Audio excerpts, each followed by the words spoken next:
Jusqu'à minuit, Jérôme Rotten, Daniel Riolo, bien sûr, nous sommes là avec vous pour le quiz dans quelques instants, 32-16. Inscrivez-vous pour le quiz, on a des bouquins à vous faire gagner, les nouveaux bouquins Messi, Cristiano Ronaldo de notre ami Chérif Guémour, le Tché, et puis des t-shirts de l'After, bien sûr, comme d'habitude. Mais tout de suite, c'est Football Story. Attention, Football Story, messieurs, dames, dans une semaine pile, demi-finale de Coupe d'Europe de l'Olympique de Marseille. Et là, j'ai choisi, avec Jérôme Thomas, qui fait tout dans cette émission, en coulisses, de vous faire revivre une autre demi-finale mythique, la demi-finale de Coupe de l'UEFA 99, Marseille-Bologne. Vous vous souvenez de celle-là? Il s'est passé des trucs totalement extraordinaires. On en a beaucoup parlé. Là, on parle du retour. On parle du retour Bologne-OM. Après 3 ans d'absence, l'OM revient alors en Coupe d'Europe. 4e en 98. L'OM joue la Coupe de l'UEFA. Avant cette campagne, il y a le fameux 0-4-5-4. Rappelez-vous, face à Montpellier, avec la 3e journée de championnat qui lance tout ça. Début de la saison. 32e de finale. Les Marseillais éliminent le Sigma Olomouc des Tchèques. Voilà. Ils n'étaient pas contents, les Tchèques, à ce moment-là. Mais ils se sont fait éliminer. C'est la vie. 16e de finale. Première belle perf de l'OM qui élimine le Werder Brême en s'imposant 3-2 au retour au Vélodrome. Ça passe. 8e de finale, 100% français. OM Monaco. Je ne sais pas si vous vous souvenez de cette confrontation. C'est vrai. But décisif à Marseille au retour de Titi Camara, messieurs, qui qualifie l'OM pour les quarts. La quart finale arrive le Celta Vigo. Victoire 2-1 à Marseille avec Florian Maurice on fire. 0-0 au retour. L'OM est en demi. Et là, on arrive à Bologne. Donc, tombeur de Lyon au tour précédent. Bologne, il faut recontextualiser, qui est dans je crois, une des très rares périodes où ils ont eu une bonne équipe. Kenneth Anderson, Beppe Signori. Beppe Signori. Voilà. Qui était un malheur de camp. Ouais, c'est ça.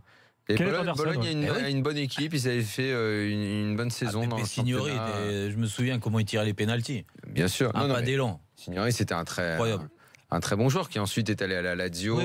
Et là, attention, on a retrouvé les archives. Le match aller était intense à Marseille, 0-0. L'OM n'a pas trouvé la faille, comme on dit, dans le milieu. Réaction à l'époque du coach Courbis. On a été timide en première mi-temps. Bologne fait d'ailleurs une très bonne première mi-temps, où sur la physionomie de la première mi-temps, il méritait de mener, je crois, un but d'écart. Il faudra marquer impérativement à Bologne, sinon une qualification ne pourrait se faire qu'au pénalty. C'est pas la même coach. C'est vrai, sa voix a changé. Match retour, on est en direction Bologne.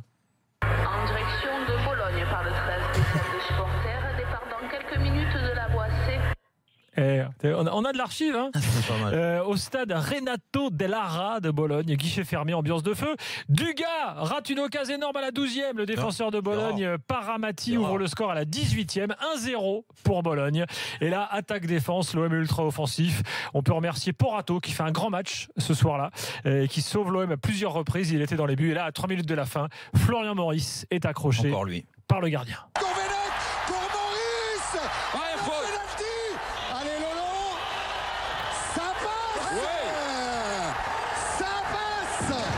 Sauf que Laurent Blanc le retire. Il retire 2 fois parce que bordel dans la surface, comme parfois ça arrive. Parce que grosse pression. Il le retransforme. Il fallait quand même les avoir. Un partout. Et là, l'OM est qualifié. Coach Courbis. Pour qui la première passe? Pour notre président, sans qui on n'aurait pas pu vivre ces moments-là. Parce que compte tenu des difficultés que nous avons pour mettre l'équipe compétitive face à ces ogres italiens, on est très heureux ce soir. Il se trouvait encore des ogres italiens et tout. Mais l'OM, ils avaient une sacrée équipe à l'époque. Et à la fin du match, il y a 2 champions du monde. Enfin, t'as Pires, Blanc qui sont champions du monde. Dugas. Il y a Ravanelli devant. Enfin, ils ont une sacrée équipe. Sauf que le foot italien à l'époque domine totalement l'Europe. Mais je suis absolument d'accord, mais pas Bologne.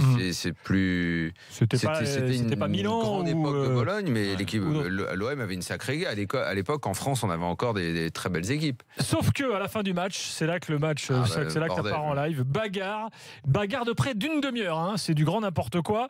La police anti-émeute fait son apparition sur la pelouse, ce qui n'empêche pas Patrick Blondeau d'asséner un coup de tête légendaire à un policier casqué. Je vois une grosse bagarre à l'entrée du tunnel, une énorme bagarre entre les joueurs des 2 équipes. C'est terrible qu'on ne puisse plus assister à une rencontre de sport sans cette violence épouvantable. Voilà, et là, quand même, mettre un coup de boule à un mec avec un casque. C'est Thierry Gilardi qu'on entend. Il faut vraiment pas. Il fallait quand même l'inventer. Ouais. Luxin est ensuite agressé par des joueurs de Bologne. Qui c'est qui arrive à sa rescousse? Tel Zorro, Christophe Dugarry, qui balance une rafale de coups de pied et de coups de poing. Dugas qui dira plus tard: j'ai vu un gamin de 20 ans se faire agresser. Qu'auriez-vous fait à ma place? Bilan, 5 matchs de suspension pour Dugas, 4 pour Amada Jambé. Ravanelli, Luxin également suspendu. 20 000 francs d'amende pour coach Courbis. Attendez, 20 000 francs d'amende pour coach Courbis qui avait traité l'arbitre d'abruti. Roland expliquera ensuite qu'il avait dit non, en fait j'ai dit abruti par la fatigue physique et nerveuse. Il est fort ce coach. Voilà. Le fils de Roland également suspendu de toute fonction dans le foot pour comportement incorrect et échange de coups. Bref, baston général. Et je rappelle qu'en finale, l'OM malheureusement battu 3-0 par Parme, un autre club italien. Mais là, c'était la gamme au-dessus là. Et là, oui, c'est vrai. Et là, on a Sébastien qui n'était pas sur le terrain mais dans la tribune. Sébastien, bonsoir. Salut les gars. Salut Sébastien. T'étais au match aller ou au match retour? Moi j'étais au match à Marseille. Ah, donc t'as pas fait la baston. J'étais minot. J'étais un petit, j'avais 14 ans. Et t'as un bon souvenir de ce match? Enfin, t'as un grand souvenir de ce match? Demi-finale de Coupe d'Europe, c'est pas rien quand t'as 14 ans. Oui, non, franchement, c'était. Bon, même s'il n'y a pas de but, c'est un match sans but. C'est déjà un beau match. Puis tu as le match retour, malgré la fin de match qui part en vrille totale, où tu te qualifies quand même contre une équipe italienne, alors qui est certes, Bologne n'était pas la plus grande équipe d'Europe, mais à une époque quand même où le foot italien dominait l'Europe à cette époque-là. On l'a dit, ils avaient une belle équipe, oui. Ouais. T'as des regrets sur la finale? Ouais, t'as des regrets parce que le problème c'est que t'arrives avec une équipe un peu amoindrie parce qu'il y a des suspensions et des choses comme ça. Ah bon, la baston on en rigole aujourd'hui, mais ça les a quand même bien plombés. Oui, bien sûr, t'arrives en finale sur une jambe, tu te fais ouvrir par Parme 3-0 parce que autant sur la finale il y a pas de débat possible. Je veux dire, Parme est une classe au-dessus, il faut être honnête. Et voilà, et en plus tu te flingues ta fin de saison parce que derrière tu perds contre Paris, tu finis deuxième derrière Bordeaux, donc à la fin t'as pas de Coupe d'Europe, tu finis deuxième. On se fait taper 2 fois par Lens en Coupe de France, en Coupe de la Ligue. Donc à la fin t'as rien. T'as une belle saison, mais derrière t'as rien, t'as pas un titre quoi. Ouais, mais bon, vous aviez quand même vécu une sacrée saison, mine de rien. Oui. Non, mais parce qu'il y avait déjà une très très belle équipe, comme tu l'as dit. Il y a quand même 3 champions du monde. T'as une très belle équipe, mais tu vis une très belle saison, mais malheureusement à la fin t'as quand même rien à mettre dans la salle des trophées quoi. Ouais, et puis après, à Bordeaux méritait de gagner au parc à cette époque-là. Donc, Ça c'est cadeau pour toi, Sébastien. Ouais, ça t'arrange, Jérôme, ça t'arrange. T'as raison, mon ami. Non, mais sur la finale, c'est vrai que t'as beaucoup de joueurs suspendus. Amada Jambé était suspendu malheureusement. Donc ça a joué dans l'équipe marseillaise. Merci Sébastien. Plus que Dugarry. Non, mais contre Bordeaux, attention, Delton avait fait un énorme match. Et Rabé Sandrin. D'ailleurs, on l'avait jamais revu aussi fort. C'est vrai. Le quiz tout de suite, c'est parti. Messieurs, dames, je vous demande d'accueillir qui c'est qui est là? C'est Karim qui est là. Salut Karim. Salut à tous. Salut Karim. Karim, je te laisse choisir entre l'équipe Roten ou l'équipe Riolo. J'hésite Daniel. Très bien. Alors attends, ton concurrent est en train de partir là, il faut qu'on le retrouve vite fait. Attends, Sébastien, t'es toujours là? Ouais, je suis toujours là. Tu veux faire le quiz, Sébastien? Ouais, c'est parti les gars. Allez, t'es avec Jérôme, vu que vous êtes les meilleurs amis d'un Max. Exactement, vu qu'on est potes depuis 20 ans. Alors, je vais te faire gagner. Justement, tiens. Le site officiel de l'OM décerne tous les ans un titre de meilleur Olympien de la saison. Ah ouais. Je vais vous donner une année et vous allez devoir me trouver le nom du joueur. Oh putain. Oh là, ça va être dur. Il n'y a qu'une. Le mec qui a été le meilleur Marseillais de l'année, quoi. Et on n'a qu'une. Non, mais allez-y, proposez. On va démarrer facile. Tout le monde joue, bien sûr. Qui a été le joueur de l'année 2004? 2004. Drogba. Daniel, bien joué. Drogba. Facile, finale de Coupe d'Europe à l'époque. Drogba, 2004. Qui a été le meilleur joueur de l'année 2006? Ribéry, bien joué Jérôme. 1 partout. Qui a été le meilleur joueur de l'année 2010? Valbuena. Gignac. Non. Nasri. Niang, Jérôme, bien joué. Quand Marseille est champion, ça fait 2-1. Je suis pas connecté là dans le cerveau là. 2010. Qui a été le meilleur joueur de l'année 2014? Valbuena. Non. Non, il est parti. Payet. Gignac. Bien sûr. Karim, 2004. bien joué. 2-2. Oh là là. C'est Karim qui a dit ça. Oui, c'est Karim. C'est Karim. Il m'a égalisé. Gignac. Je suis à la rue complet là. Qui a été le meilleur joueur de l'année 2017?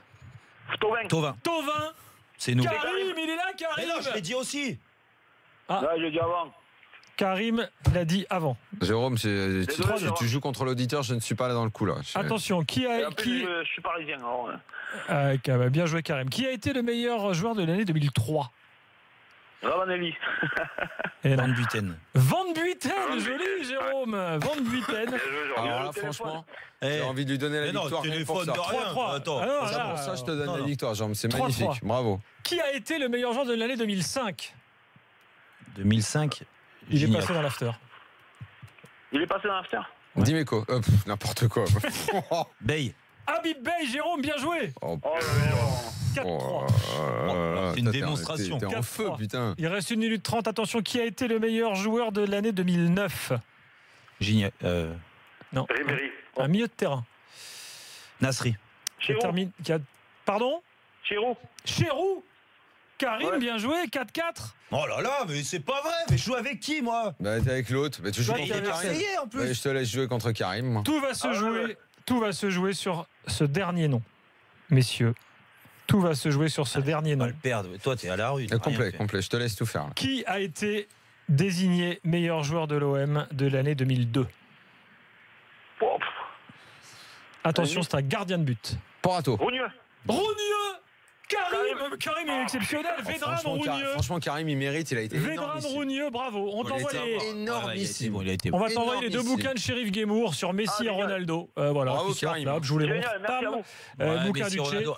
Le mien arrive, donc si Ouais. il est arrivé à temps, je te l'envoie avec. Ah, merci, Jérôme. Je De kiffe. rien. Sébastien, un t-shirt C'est de pas l'after bien, moi. également pour toi. C'est cadeau, les gars. Merci d'avoir joué avec nous. Vedran Rougneux. J'avais oublié celui-là. Oh là là, Rougneux. Bah non, moi je l'ai pas oublié. Si, à chaque fois qu'en fait les noms sont tombés, j'ai ah oui, mais Eh oui. alors, il n'y avait pas du tout connecté dans la Non, tête pour que ça vienne. la plus belle, c'est Van Buiten. Oui, mais quand tu l'as dit, c'est magnifique. Mais Oui, j'ai mais pensé, après, tu te ah souviens, oui, ouais, évidemment, ouais. oui, je me souviens qu'évidemment, bien sûr. Mais Mais qu'est-ce que je leur ai mis. C'est pour ça, tu sais pourquoi T'as je m'en été très souvenais, bon. parce que c'est ma période. Ouais, ouais, Ils ont non, mis non. tellement de bouillon Époque que. Khalifa Airways. Ah ouais, là. Ah, ils ont pris des crochets, des trucs. Oh. Demain soir, l'after sera là dès la fin des matchs de Ligue 1, bien sûr. Jérôme, Daniel, bonne soirée. Ciao. Et à demain Ciao. dans l'after. Bonne Bye.